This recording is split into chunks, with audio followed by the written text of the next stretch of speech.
Hello நண்பா, welcome to job seekers junction. So இந்த வீடியோவில் வந்து பார்த்தீங்கன்னா ரொம்பவே ஒரு இம்பார்ட்டண்ட்டான விஷயத்தை பற்றி தான் பார்க்க போகிறோம். ஸோ ஏர்போர்ட் அத்தாரிட்டி ஆஃப் இந்தியாவுக்கான ரெக்ரூட்மெண்ட் பற்றி தான் இந்த வீடியோவில் நம்ம டீட்டெயிலாக பார்க்க போகிறோம். ஸோ நம்ம ஏர்போர்ட் அத்தாரிட்டி ஆஃப் இந்தியாவில் பார்த்தீங்கன்னா ஜூனியர் எக்ஸிக்யூட்டிவ்க்கான 490 வேகன்சிஸ் வந்து லான்ச் பண்ணியிருக்காங்க. ஸோ இதுக்கான எலிஜிபிலிட்டி என்ன, எஜுகேஷன் குவாலிஃபிகேஷன் என்ன மாதிரியான போஸ்ட் அதில் கால்ஃபார்ம் பண்ணியிருக்காங்க, ஸோ இதுக்கு நீங்கள் எப்படி படிக்கணுன்ற வரைக்கும் கம்ப்ளீட் டீடைல்ஸை இந்த வீடியோவில் நான் சொல்ல போகிறேன். மறக்காமல் இந்த வீடியோ லாஸ்ட் வரைக்கும் பார்த்துக்கோங்க. ஸோ இது வந்து ஏர்போர்ட் அத்தாரிட்டி ஆஃப் இந்தியாவுக்கான ஜூனியர் எக்ஸிக்யூட்டிவ்க்கான போஸ்ட் தான். ஸோ இதில் வந்து பார்த்தீங்கன்னா இதுதான் ஏர்போர்ட் அத்தாரிட்டி ஆஃப் இந்தியாவுக்கான வெப்சைட்டு. ஸோ இதில் வந்து நீங்கள் ஆன்லைனில் தான் இந்த எக்ஸாமை அப்ளை பண்ணுற மாதிரி இருக்கும்.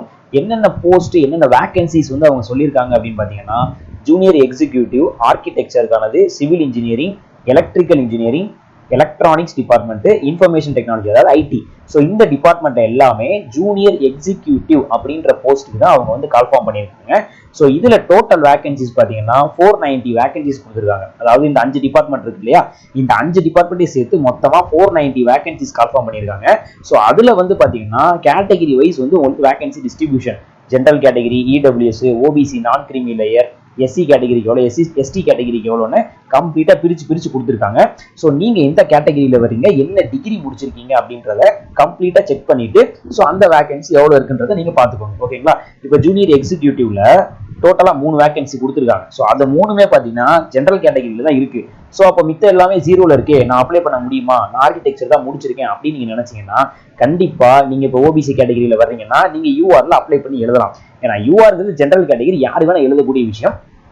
ஸோ உங்களுக்கு இங்கே வேகன்சியில் நீங்கள் ஃபீல் பண்ண வேணாம், தாராளமாக நீங்கள் யூஆரில் அப்ளை பண்ணி எழுதலாம். காம்படிஷன் கொஞ்சம் ஜாஸ்தி தான் இருந்தாலும் இந்த டிகிரி முடிச்சவங்க கம்மியாக தானே இருப்பாங்க. ஸோ அதனால நீங்கள் தாராளமாக அப்ளை பண்ணலாம். இப்போ சிவில் இன்ஜினியரிங்க்கு பார்த்தீங்கன்னா டோட்டல் 90 வேகன்சி. அதில் ஜென்ரலுக்கு 40, இடபிள்யூஎஸ்க்கு 6, ஓபிசிக்கு 22, எஸ்சிக்கு 15, எஸ்டிக்கு 7. இந்த மாதிரி டோட்டலாக ஒவ்வொரு கேட்டகரிக்கும் ஒவ்வொரு வேகன்சி கொடுத்துருக்காங்க. நீங்கள் எந்த டிகிரி முடிச்சிருக்கீங்கிறத செக் பண்ணி அந்த கேட்டகரிக்கு தகுந்த மாதிரி அப்ளை பண்ணிக்கோங்க. ஓகேவா? ஸோ அடுத்த பேஜில் பார்த்தீங்கன்னா டீடைல்ஸ் ஆஃப் டிசேபிலிட்டி, அதாவது மாற்றுத்திறனாளிகள், இது அவங்களுக்குன்னு சில இடஒதுக்கீடு இருக்கும் இல்லையா. டோட்டலாக 5 டிபார்ட்மெண்ட் சொன்னோம் இல்லையா, 5 டிபார்ட்மெண்ட்ல வேகன்சி போட்டிருக்காங்க.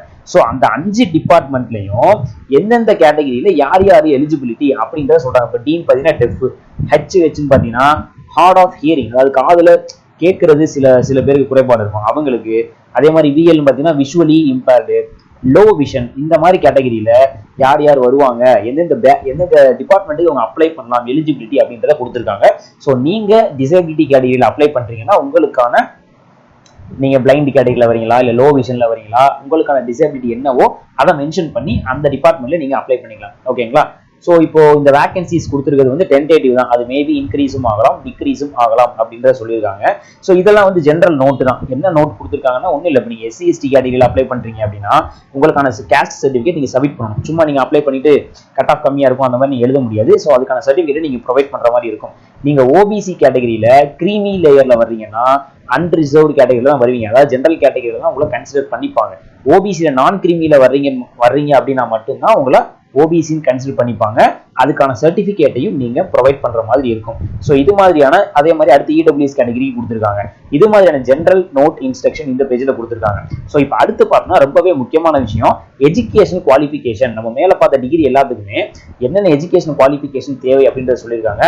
முக்கியமா இந்த எக்ஸாம் கேட் எக்ஸாமுக்கான ஒரு, அதாவது கேட் எக்ஸாம் நீங்க அப்ப எழுதியிருந்தா நீங்க வந்து இந்த எக்ஸாமுக்கு அப்ளை பண்ணலாம். நிறைய பேர் நினைப்பாங்க கேட் எக்ஸாம் நம்ம பாஸ் ஆயிருக்கணும் அப்படிலாம் நினைப்பாங்க. அப்படிலாம் கிடையாது. இதுல வந்து கேட் எக்ஸாம்ல நீங்க அப்பியர் ஆயிருந்தீங்கனாலே இதுக்கு அப்ளை பண்ணலாம்.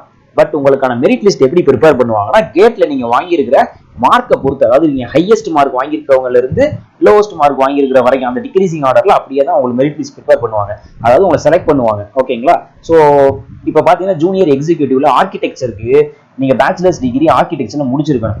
அதோட register with council of architecture அப்படின்ற ஒரு அதாவது எப்படின்னா இப்போ தமிழ்நாட்டில் வந்து அந்த வேலை வாய்ப்பு பண்ணுவாங்களே, அது பேர் என்னது, எம்ப்ளாய்மெண்ட் ஆஃபீஸ்ல வந்து ரிஜிஸ்டர் பண்ணிருக்கணும் அப்படின்னு சொல்லுவாங்க. அது மாதிரி வந்து இந்த ஆர்கிடெக்ட் முடிச்சவங்களுக்கு இந்த கவுன்சில் ஆஃப் ஆர்கிடெக்சர் ஸோ இதில் ரிஜிஸ்டர் பண்ணிருக்கணும் அப்படின்னு சொல்றாங்க. ஸோ இதில் ரிஜிஸ்டர் பண்ணியிருந்தாங்கன்னா அவங்களுக்கு வந்து அந்த A grade engineer, B grade engineer அந்த மாதிரி ஒரு கிரேடு கொடுப்பாங்க. அந்த கிரேடை பொறுத்து அவங்களுக்கு சேலரி இருக்கும். ஸோ அந்த மாதிரி ஒரு ரிஜிஸ்ட்ரேஷன் தான் இது. ஸோ அதுலேயும் ரிஜிஸ்டர் பண்ணியிருக்கணும் அப்படின்னு சொல்றாங்க. ஸோ கேட்டை பொறுத்த வரைக்கும் இந்த ஆர்கிடெக்சர் அண்ட் பிளானிங்ல நீங்க கேட் எக்ஸாம் எழுதியிருக்கணும், அதாவது அப்பியர் ஆயிருக்கணும். ஸோ அதே மாதிரி இன்ஜினியரிங், சிவில் இன்ஜினியரிங்ல ஜூனியர் எக்ஸிக்யூட்டிவ் நீங்க டிகிரி வந்து சிவில்ல முடிச்சிருக்கணும். சிவில் பேஸ் பண்ணி கேட்லயுமே இந்த சிஇ அப்படின்றத ஒரு பேப்பர் கோடு, இதை நீங்க அப்ளை எழுதி இருந்திருக்கணும். அதே மாதிரி எலக்ட்ரிக்கல் இன்ஜினியரிங்க்கு நீங்க வந்து டிகிரி இன் எலக்ட்ரிக்கல் அது முடிச்சிருக்கணும். எலக்ட்ரானிக்ஸுக்கு அப்படின்னாலும் பாத்தீங்கன்னா engineering in technology, electronics, telecommunication இது பேசிஸ்ல நீங்க டிகிரி ஹோல்டரா இருக்கணும். ஓகேவா? அதே மாதிரி இன்ஃபர்மேஷன் டெக்னாலஜிக்கும் அதே தான். நீங்க வந்து கம்ப்யூட்டர் சயின்ஸோ கம்ப்யூட்டர் இன்ஜினியரிங்கோ அல்லது எலக்ட்ரானிக்ஸோ முடிச்சிருந்தீங்க அல்லது மாஸ்டர் ஆஃப் கம்ப்யூட்டர் அப்ளிகேஷன் நீங்க முடிச்சிருக்கீங்க, எம்சிஏ முடிச்சிருக்கீங்க அப்படின்னாலுமே இந்த ஜூனியர் எக்ஸிக்யூட்டிவ் ஐடிக்கு நீங்க அப்ளை பண்ணலாம். உங்களுக்கான கேட் கோடு பாத்தீங்கன்னா பேப்பர் கோடு சிஎஸ், அதாவது ஒன்றும் இல்லை computer science and information technology. இந்த பேப்பரை நீங்க வந்து கேட் எக்ஸாம்ஸ்ல எழுதி இருக்கணும். ஓகேங்களா? இதை தான் அவங்க மென்ஷன் பண்றாங்க. ஸோ அதுக்கப்புறம் பார்த்தீங்கன்னா percentage of mark, pass mark or equivalent in bachelor's degree also for PG. பிஜிக்கும் சரி டிகிரிக்கும் சரி பாஸ் மார்க் நீங்கள் வாங்கியிருந்தாலே போதும். அதை வச்சிருந்தாலே உங்களுக்கு பர்சன்டேஜ் ஆஃப் மார்க் வந்து நீங்கள் அப்ளை பண்ணுறதுக்கு எலிஜிபிள். பட் மெயின்லி பார்த்தீங்கன்னா கேட் ஸ்கோர் தான், அதுதான் வந்து ரொம்ப இம்பார்ட்டண்ட்டாக அவங்க பார்க்கக்கூடிய விஷயம். ஓகே, இப்போ நெக்ஸ்ட் பார்த்தோம்னா ஏஜ் லிமிட். உங்களுக்கான ஏஜ் லிமிட் என்னன்னு பார்த்தீங்கன்னா மேக்ஸிமம் 27 இயர்ஸ். அதாவது இது வந்து ஜென்ரல் கேட்டகரிக்கு. ஸோ மித்த கேட்டகரிக்கு என்ன பண்ணலாம் அப்படின்னு பார்த்தீங்கன்னா உங்களுக்கு ரிலாக்ஸேஷன் கொடுத்துருக்காங்க. ஸோ 5 இயர்ஸ் ஃபார் எஸ்சி எஸ்டிக்கு, அதாவது 27னா 5 வருஷம் எக்ஸ்ட்ரா நீங்கள் 32 வயசு வரைக்கும் எழுதிக்கலாம் எஸ்சி எஸ்டியில் வர்றீங்கன்னா. ஸோ 3 இயர்ஸ் ஃபார் ஓபிசி, 30 வயசு வரைக்கும் நீங்கள் எலிஜிபிள் எழுதிக்கலாம் ஓபிசி கேட்டகரியில் வர்றவங்களுக்கு. அதுவே PWBD, person with bench mark disability, அதாவது மாற்றுத்திறனாளிகளுக்கு பார்த்தீங்கன்னா 10 இயர்ஸ் ஏஜ் ரிலாக்ஸேஷன் கொடுக்குறாங்க. 37 வயசு வரைக்கும், 27 அப்பர் ஏஜ் லிமிட்னா நீங்க 37 வயசு வரைக்கும் நீங்க எழுதிக்கலாம். ஸோ எக்ஸ் சர்வீஸ்மேனுக்கும் ஏஜ் ரிலாக்ஸேஷன் இருக்கு.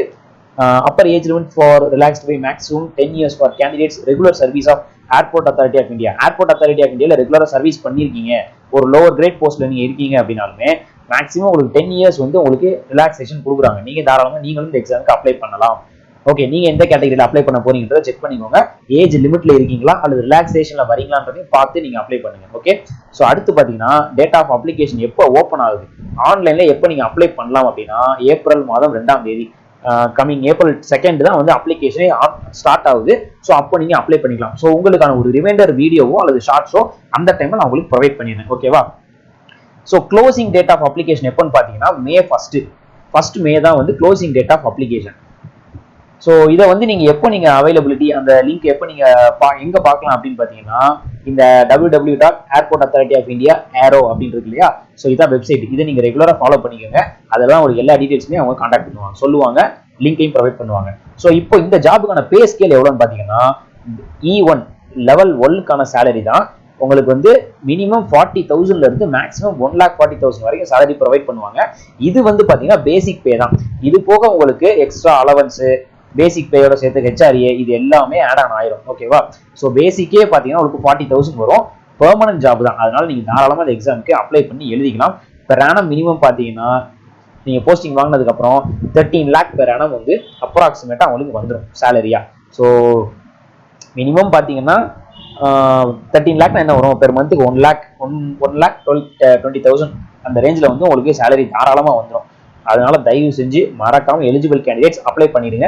உங்களுக்கு தெரிஞ்சவங்க யாராவது எலிஜிபிளா இருந்தாங்கன்னா அவங்களுக்கு இந்த வீடியோ ஷேர் பண்ணுங்க. ஓகேவா? ஸோ ஏஜ் லிமிட் பார்த்தோம் இல்லையா, அந்த ஏஜ் லிமிட் வந்து அப்ளிகேஷன் லாஸ்ட் டேட், அந்த டேட்டுக்குள்ள அந்த ஏஜ் லிமிட்ல நீங்க இருக்கணும். ஓகே, ஸோ இது ரொம்ப முக்கியம். Only those candidates who appeared in GATE 2024 நீங்க வந்து பாஸ் ஆயிருக்கணும் அப்படின்னு கம்பல்சரி கிடையாது மக்களே. அப்பியர் ஆயிருந்தீங்க அப்படின்னாலே நீங்க இந்த எக்ஸாமுக்கு அப்ளை பண்ணலாம். பட் சும்மாவது போய் எழுதி இருக்கணும், அப்பதான் நீங்க அப்ளையே பண்ண முடியும். நீங்க அட்டனே பண்ணல அப்படின்னா நீங்க தயவு செஞ்சு இந்த எக்ஸாமுக்கு அப்ளை பண்ண முடியாது. அதனால அட்டன் பண்ணியிருந்தீங்க அப்படின்னா தயவு செஞ்சு தாராளமாக இந்த எக்ஸாமுக்கு நீங்க அப்ளை பண்ணலாம். உங்க ரெஸ்பெக்டிவ் இன்ஜினியரிங் டிகிரியில நீங்க இந்த எக்ஸாமை எழுதி இருக்கணும், கேட் எக்ஸாம். ஓகேவா?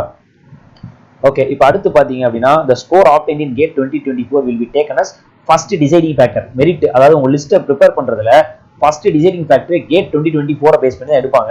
எப்படின்னா நான் ஆல்ரெடி சொன்ன மாதிரி ஹையர் ஸ்கோர் யார் வாங்கியிருக்காங்களோ அவங்கள இருந்து ரேங்க் ப்ரிப்பேர் பண்ணிட்டே வருவாங்க. ஸோ ஓகே இவங்களை உள்ள எடுக்கலாம், இவங்களை உள்ள எடுக்கலாம் அப்படின்னு சொல்லி கேட் ஸ்கோர் எடுத்துருக்கவங்களை பேஸ் பண்ணி தான் வந்து மெரிட் லிஸ்ட் ப்ரிப்பேர் பண்ணுவாங்க. ஸோ இது ஒன்றும் இல்லை, கேட் ஸ்கோர் ஒரே மாதிரி இருந்தது அப்படின்னா ஏஜ் யார் கூட இருக்காங்களோ அவங்களுக்கு ஃபர்ஸ்ட் ப்ரிஃபரன்ஸ், அல்லது டேட் ஆஃப் பர்த் பேஸ் பண்ணி அல்லது டிகிரியில் அவங்க வாங்கியிருக்கிற குவாலிஃபைங் மார்க் யார் ஹையஸ்ட் மார்க் வாங்கியிருக்காங்களோ அதை பேஸ் பண்ணி அவங்களுக்கு ப்ரிஃபரன்ஸ் ஃபர்ஸ்ட் ப்ரிஃபரன்ஸ் கொடுக்கப்படும். ஸோ இதுதான் மேலே வந்து ஆல்மோஸ்ட் எல்லாமே சொல்லியிருக்கிறது. சர்வீஸ் வந்து உங்களுக்கு என்ன சொல்லியிருக்காங்கன்னா போஸ்டட் எனிவேர் இன் இந்தியா, நீங்கள் வந்து ஒர்க் பண்ண தயாராக இருந்துக்கணும். ஸோ ஏர்போர்ட்டில் தான் ஒர்க் இருக்கும், அது எந்த ஏரியாவில் போட்டாலும் உங்களுக்கு ஒரே மாதிரி தான் இருக்கும் ஒர்க்கு. அதனால ஜாலியாக போயிட்டு வரலாம். அதனால ஒர்க்கை பற்றியோ வேற எங்கேயாவது போடுவாங்க அப்படின்றத பற்றியோலாம் பயப்பட வேண்டியதில்லை. ஸோ நெக்ஸ்ட் பார்த்தீங்கன்னா ஆக்ஷன் எகெயின்ஸ்ட் மிஸ்கண்டக்ட், அதாவது உங்க அப்ளிகேஷன் ஃபார்ம்ல வந்து நீங்க தப்பான இன்ஃபர்மேஷன் கொடுத்துட்டீங்க, உங்க கேட்டகிரியை, அதாவது நீங்க வந்து ஓபிசியில் வர்றீங்க ஆனா மாத்தி வேற கேட்டகிரியை கொடுத்துறீங்க, எக்ஸாம் அப்ளை பண்ணி எழுதிருக்கீங்க அப்படின்னாலோ, அல்லது எக்ஸாம் எழுதும் போது ஏதாவது மால் ப்ராக்டிஸ் பண்றீங்க மாற்றீங்க அப்படின்னாலோ உங்களுடைய கேண்டிடேச்சர் கேன்சல் செய்யப்படும் அப்படின்றத சொல்லிடுவாங்க. எந்த பாரபட்சம் வந்து ரிஜெக்ட் பண்ணிடுவாங்க. ஸோ அதனால அப்ளை பண்ணும்போதோ எக்ஸாம் சென்டர்லையோ கரெக்டாக அவங்க என்ன சொல்றாங்களோ அதுக்கு தகுந்த மாதிரி நடந்துக்கோங்க. ஸோ இப்போ எப்படி அப்ளை பண்ணலாம் அப்படின்னு பார்த்தீங்கன்னா, அப்ளிகேஷன் எலிஜிபிள் பார்த்தீங்கன்னா நீங்க ஒரு இந்தியன் நேஷனாலிட்டி இருந்தீங்கனாலே தாராளமாக அப்ளை பண்ணலாம். அப்ளை பண்றதுக்கு முன்னாடி உங்களுடைய எலிஜிபிலிட்டியை செக் பண்ணிக்கோங்க அப்படின்னு சொல்றாங்க. ஸோ நெக்ஸ்ட் பார்த்தீங்கன்னா உங்களோட டேட் ஆஃப் பர்த், அந்த கேட்டகிரி, மெயில் ஐடி இதெல்லாம் கரெக்டாக கொடுங்க.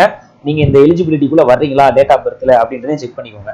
ஸோ முக்கியமா பாத்தீங்கன்னா இதுதான் வெப்சைட் www.airportauthorityofIndia.aero அப்படின்னு கொடுத்துருக்கு இல்லையா, இந்த வெப்சைட்ல போயிட்டு கெரியர்ஸ் அப்படின்ற டேப் இருக்கும். அந்த டேபுக்குள்ள போனீங்கன்னா இந்த போஸ்ட்டுக்கான ஜூனியர் எக்ஸிக்யூட்டிவ்கான அப்ளிகேஷன் ஃபார்ம் அதுல இருக்கும். அதை கிளிக் பண்ணி அவங்க கேட்குற டீடைல்ஸை ஃபில் பண்ணி நீங்க தாராளமா இந்த எக்ஸாமுக்கு அப்ளை பண்ணிக்கலாம். ஓகே, ஸோ இதுல வந்து கேட் 2024 ஆல்ரெடி சொன்னதே தான் திரும்ப திரும்ப சொல்லியிருக்காங்க. கேட் 2024க்கு நீங்க அப்பியர் ஆயிருந்தீங்கன்னா நீங்க இதை அப்ளை பண்றதுக்கு எலிஜிபிள் அப்படின்னு சொல்லியிருக்காங்க. So before starting to fill online application candidate should hand the following details. So இந்த டீடைல்ஸ் எல்லாம் வந்து நீங்க அப்ளிகேஷன் ஸ்டார்ட் பண்றதுக்கு முன்னாடி ஃபில் பண்ற மாதிரி இருக்கும். உங்களுடைய பர்சனல் டீடைல்ஸ் இருக்கும், உங்களுடைய கேட்டகரி சர்டிஃபிகேட்டை நீங்க அப்லோட் பண்ற மாதிரி இருக்கும். So educational details, percentage of mark, அது போக கேட்ஸ் கோட், இது எல்லாத்தையுமே நீங்க அப்லோட் பண்ணணும். டிஸ்சார்ஜ் ஆஃப் சர்டிஃபிகேட், ஒருவேளை எக்ஸர்வீஸ் மேனா இருந்தீங்கன்னா நீங்க ரிலீவான டிஸ்சார்ஜ் சர்டிஃபிகேட் அதையும் நீங்க காட்டுற மாதிரி இருக்கும். Scanned photo copy of last passport size photo, உங்களுடைய போட்டோ அப்லோட் பண்ணணும், உங்களுடைய சிக்னேச்சர் அப்லோட் பண்ணணும். இந்த மாதிரி எல்லா டாக்குமெண்ட் டீடைல்ஸும் நீங்க அப்லோட் பண்ற மாதிரி இருக்கும். இது போக அப்பா பேரு, அம்மா பேரு, உங்களுடைய ஆதார் நம்பர், ஐடி ப்ரூஃப் ஏதாச்சும் ஒன்று, இது எல்லாமே நீங்க அப்லோட் பண்ணணும் அப்படின்றத மென்ஷன் பண்ணியிருக்காங்க. ஸோ நெக்ஸ்ட் பாத்தீங்கன்னா அந்த ஸ்கேன்டு போட்டோ காப்பி, உங்களுடைய போட்டோகிராஃப் சொன்ன இல்லையா இமேஜ், ஸோ அது வந்து பாத்தீங்கன்னா 20 ல இருந்து 50 கேபிக்குள்ள இருக்கணும். அந்த கேபிக்குள்ள நீங்க கம்ப்ரஸ் பண்ணிட்டு நீங்க அப்லோட் பண்ணிருங்க. சிக்னேச்சர் பாத்தீங்கன்னா பிளாக் பென்ல ஒரு பேப்பர்ல சைன் பண்ணிட்டு அதையும் போட்டோ எடுத்து 10 கேபில இருந்து 20 கேபிக்குள்ள கம்ப்ரஸ் பண்ணி அப்லோட் பண்ணிருங்க. சிக்னேச்சர் இருக்க வேண்டிய இடத்துல சிக்னேச்சரும், போட்டோ இருக்க வேண்டிய இடத்துல போட்டோவும் கரெக்டா பார்த்து அப்லோட் பண்ணுங்க. ஓகே, மாத்தி பண்ணிடக்கூடாது, அதுக்காக நான் மென்ஷன் பண்றேன். ஸோ இந்த எக்ஸாமுக்கான அப்ளிகேஷன் ஃபீஸ் பாத்தீங்கன்னா 300 ரூபாய். இந்த 300 ரூபாய் வந்து நீங்க ஆன்லைன்ல தான் நீங்க பே பண்ற மாதிரி இருக்கும்.